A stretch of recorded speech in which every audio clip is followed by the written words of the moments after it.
Picture this. 9 experienced hikers, young and fit, set out on an adventure in the remote northern Ural Mountains of Soviet Russia in 1959. They never return alive, and the circumstances of their deaths defy explanation. This is the Dyatlov Pass incident, named after the group's leader, Igor Dyatlov.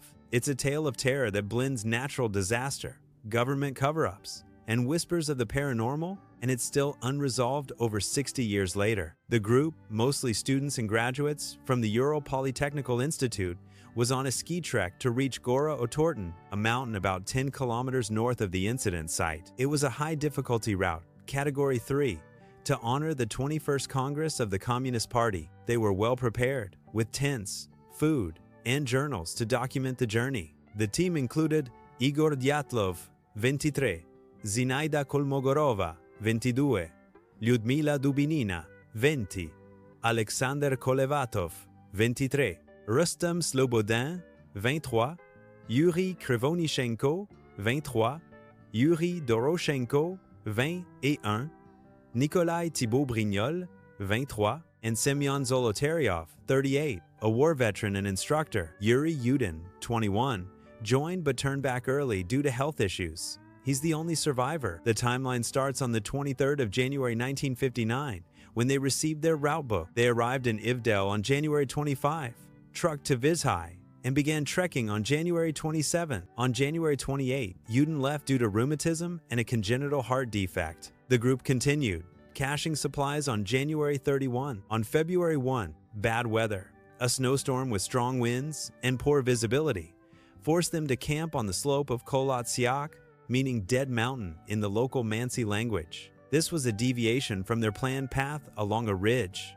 That night, something catastrophic happened. The group slashed their way out of the tent from the inside and fled into the freezing night, some in socks, others barefoot, or with one shoe, leaving behind warm clothes, food, and equipment. Temperatures were around -30 to -40 degrees Celsius with high winds. They ran about 5 kilometers down the slope to a large cedar tree, where they built a small fire. Search efforts began after they missed their February 12 return date.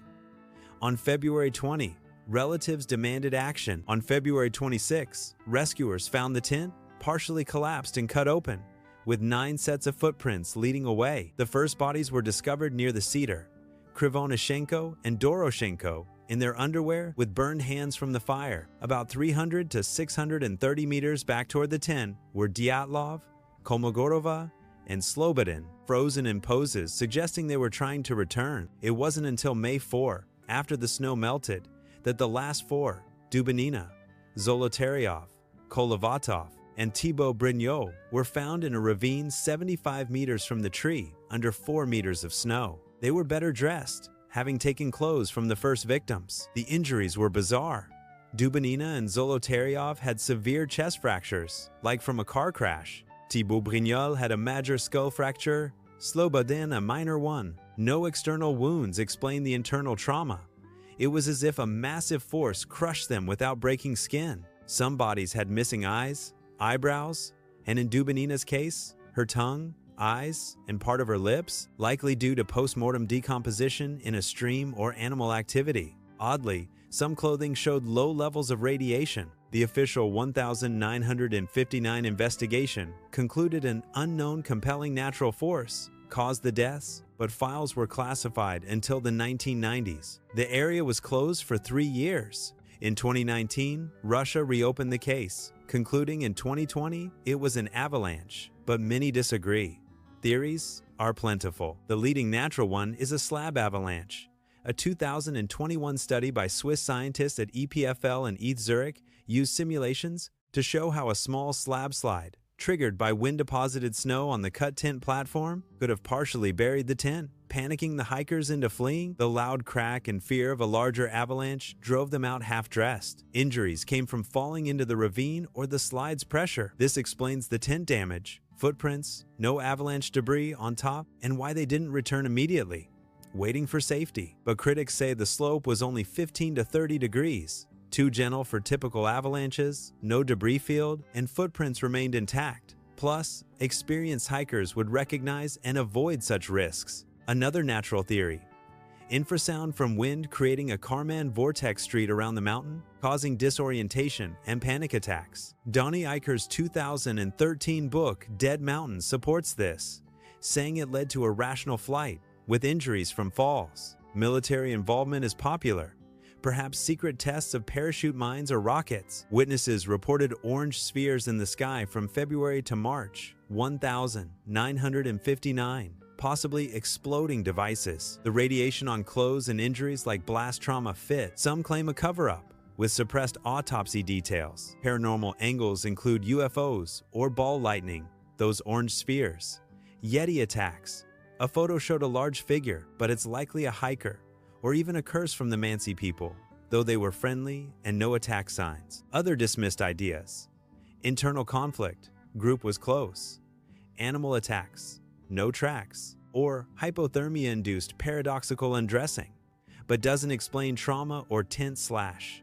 Why unresolved? The 1959 probe stopped abruptly, files hidden. Reopened investigations focused on natural causes, but ignored anomalies like spheres and radiation. Missing organ samples and inconsistent reports fuel conspiracy. No definitive proof, just theories. Was it nature's fury or something sinister? The pass, now named Dyatlov Pass, stands as a frozen enigma. Show recreated scenes, photos from the expedition. Phew, that's intense. Now, for our final mystery, let's shift to a suburban haunting that feels all too real. From vast oceans and remote mountains, we come to an ordinary council house in Enfield, London, where the line between the living and the dead blurred in terrifying ways. The Enfield poltergeist case, from 1977 to 1979, is one of the most documented hauntings in history, involving levitating children, demonic voices, and objects flying through the air. Centered on two sisters, Janet and Margaret Hodgson, it's a story that divided believers and skeptics and remains unresolved to this day. It all began on the 30th of August, 1977, at 284 Green Street, home to single mother Peggy Penelope Hodgson and her 4 children, Margaret, 13, Janet, 11, Johnny, 10, and Billy, 7. Peggy called the police after hearing strange knocking and seeing furniture move on its own. A female constable arrived and witnessed a chair slide across the floor unaided. "I saw it wobble and then slide," she reported, but couldn't explain it. Over the next 18 months, the activity escalated. Toys were thrown, beds shook, and heavy furniture like dressers overturned. The girls claimed to levitate.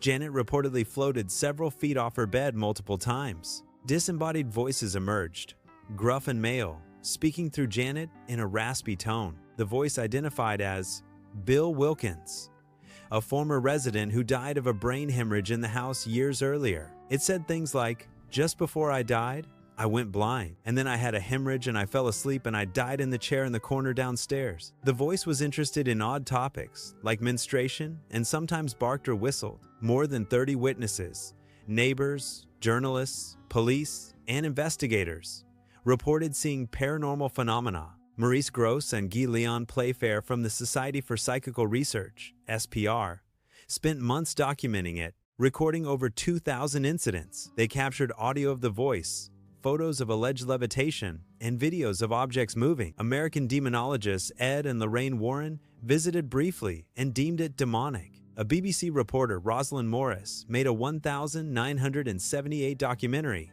and journalists from the Daily Mirror covered it extensively. Evidence includes tape recordings of knocking, whistling, and the Bill voice, later digitized in 2019's The Enfield Poltergeist tapes. Photos show Janet levitating, though skeptics say she's jumping. A remote camera caught the girls pranking by bending spoons. A tape recorder malfunctioned, attributed to supernatural interference, but explained as a mechanical jam. Skeptics argue it was a hoax. SPR members Anita Gregory and John Beloff concluded trickery after investigation. Magician Milbourne Christopher called it the antics of a little girl who wanted to cause trouble. Ventriloquist Ray Allen suggested Janet faked the voice. Joe Nickel from CSICOP pointed to unreliable witnesses, pranks. The girls admitted faking some for journalists, and explanations like gymnastics for levitation photos. Psychologist Chris French listed reasons: prior pranks at school, attention-seeking, and how small fakes escalated. At a 1978 SPR conference, doubts were raised, and the voice was deemed vocal tricks since Janet's lips moved. Yet, proponents like Gross and Playfair insisted some events were genuine. Even if 2% were fake, the Warrens saw supernatural elements. In 2024, a listener to a podcast recognized the Bill voice as resembling their father's, adding credence. Witnesses like photographer Graham Morris and Richard Gross reaffirmed in later interviews unresolved aspects. No controlled scientific tests captured irrefutable evidence. Was it all a hoax by bored kids, amplified by media, or a real poltergeist, perhaps tied to adolescent energy? Poltergeists often center on teens. The girls retracted some prank admissions, and over 30 witnesses swear to the impossible. Debates rage over voice, authenticity, and levitation photos. The case inspired The Conjuring 2, but reality is murkier. Why does it persist? Lack of closure? Activity stopped in 1979, but no consensus. It's a battle between science and the supernatural, with enough anomalies to keep the door open. Show clips from documentaries, audio snippets. And there you have it, folks. 2 global paranormal enigmas that refuse to be solved. The Dyatlov hikers meeting a frozen fate, and the Enfield house tormented by unseen forces. These stories remind us that the world is full of shadows where answers hide. If this episode gave you chills or made you think twice about that bump in the night, smash that like button to show your support. Don't forget to subscribe to Man Into Room for more deep dives into mysteries, conspiracies, and the unexplained. Hit the bell icon so you're notified every time we upload. We've got plenty more where this came from. Share your thoughts in the comments. Which of these freaks you out the most? Have you experienced something paranormal? Let's discuss. Thanks for watching. Stay curious, and remember, the truth is out there.